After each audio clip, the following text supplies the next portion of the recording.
Kupiansk está no centro de uma das maiores viradas estratégicas da guerra na Ucrânia, e o que aconteceu nessa cidade em maio de 2026 já está mudando o rumo de todo o conflito. Se você quer entender os principais acontecimentos que estão redesenhando o mapa da guerra, já se inscreve para não perder nenhuma atualização. Durante meses, Kupiansk foi um ponto crítico no leste da Ucrânia. A cidade estava parcialmente sob influência russa. O Kremlin apostava que controlá-la seria o passo inicial para uma jogada muito maior.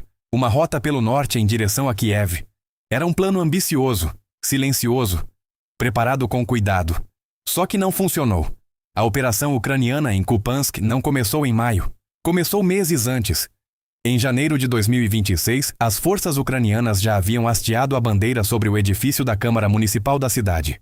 Em fevereiro, o porta-voz das Forças Conjuntas, Viktor Trahubi, confirmou que o controle confiável havia sido estabelecido nas áreas principais. Cada passo foi calculado, cada avanço foi planejado com antecedência. Quando maio chegou, tudo estava pronto para o capítulo final. A Brigada Nacional Kartia entrou como força principal de limpeza na parte central da cidade. Brigadas mecanizadas do 10º Corpo de Exército posicionaram-se na margem leste do rio Oskil para fechar as rotas de saída russas.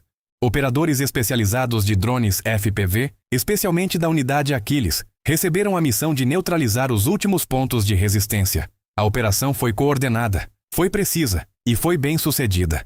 O último ponto de resistência russa na cidade foi identificado no edifício do Hospital Central de Kupiansk.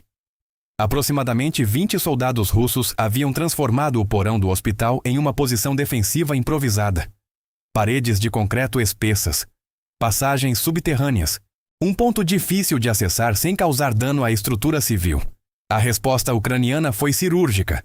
Primeiro, drones de reconhecimento identificaram com precisão a localização exata dos ocupantes. Depois, a operação foi executada com munições guiadas de alta precisão, minimizando qualquer dano ao redor. O resultado foi o encerramento completo da presença militar organizada russa no centro da cidade. Kupiansk estava livre, mas a história não terminou aí.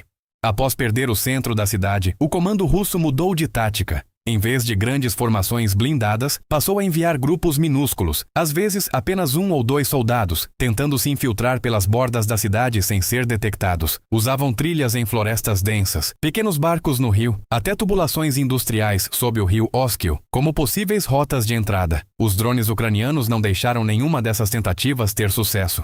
Equipados com câmeras térmicas, os operadores de FPV detectavam qualquer movimento, mesmo dentro de tubulações, mesmo em noites sem lua, mesmo entre as árvores. Cada tentativa de infiltração foi identificada e neutralizada com precisão. As portas de entrada a Kupiansk foram completamente fechadas. O que a Rússia perdeu em Kupiansk vai muito além da cidade em si. O Kremlin havia comprometido unidades de elite nessa frente. O 6º Exército Combinado do Distrito Militar de Leningrado.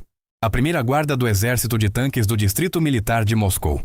Eram formações equipadas com os tanques T-90M mais modernos da Rússia, operados por soldados contratados experientes. A Vozyelsky-6ª Brigada Separada de Fuzileiros Motorizados sofreu perdas significativas. Os regimentos 121 e 122 da 608ª Divisão de Fuzileiros Motorizados foram cortados de suas linhas de suprimento nas cabeceiras de ponte do rio Oskil.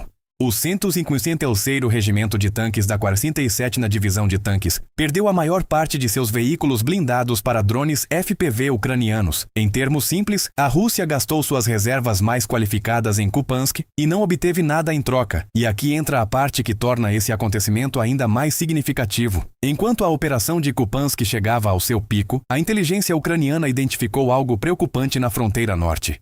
No dia 20 de maio de 2026, o presidente Zelensky reuniu seu conselho de inteligência. Imagens de satélite e comunicações interceptadas revelaram movimentações ao longo da fronteira com a Bielorrússia. 5 cenários militares diferentes foram confirmados, todos com um objetivo em comum: uma rota pelos bosques de Chernihiv em direção a Kiev. O Kremlin estava tentando mobilizar uma força de 100 mil soldados para esse plano. Era uma aposta grande. Era uma aposta que dependia de a Rússia ter reservas suficientes para sustentá-la. O problema é que essas reservas acabaram de ser consumidas em Kupiansk. A Ucrânia não ficou esperando. Com a cidade de Kupiansk completamente sob controle ucraniano, milhares de soldados experientes foram liberados para reforçar o norte.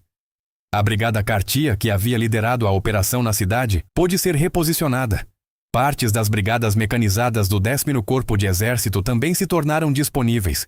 Estimativas militares indicam que a força ucraniana na região de Chernihiv pode ter alcançado entre 50 e 55 mil soldados, mas não é apenas o número que importa. É o que está por trás desses soldados. Uma linha de fortificação de 300 quilômetros estende-se da represa de Kiev até Sumy. São mais de 2.000 bunkers de concreto em nível de equipe, conectados por túneis. Mais de 3.000 quilômetros de valas antitanque escavadas ao longo da fronteira. Milhares de pirâmides de concreto, os chamados dentes de dragão, posicionados para bloquear o avanço de veículos blindados. Bunkers enterrados no solo para proteção contra artilharia. Depósitos subterrâneos de munição entre as linhas de trincheira. Sistemas avançados de guerra eletrônica posicionados até 100 quilômetros a partir da fronteira.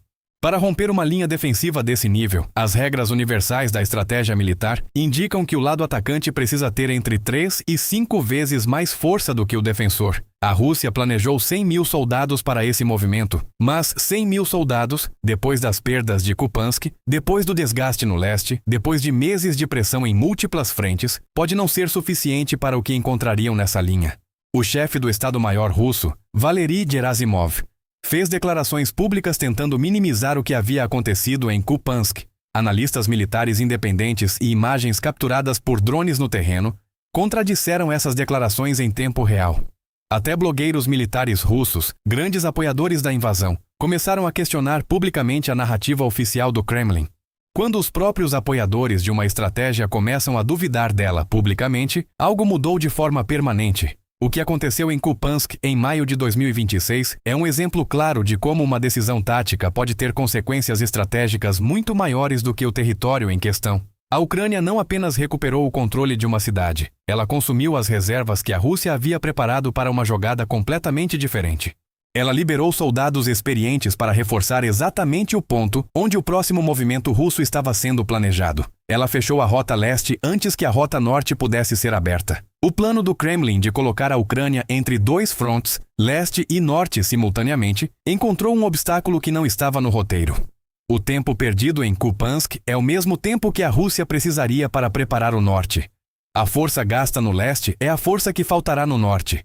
E a linha defensiva que a Ucrânia construiu em Chernihiv agora está protegida por soldados que acabaram de sair de uma operação bem-sucedida, experientes, coordenados e familiarizados com exatamente o tipo de pressão que enfrentarão. A pergunta que os analistas estão fazendo não é mais se a Rússia tentará o norte, é o que acontecerá quando tentar.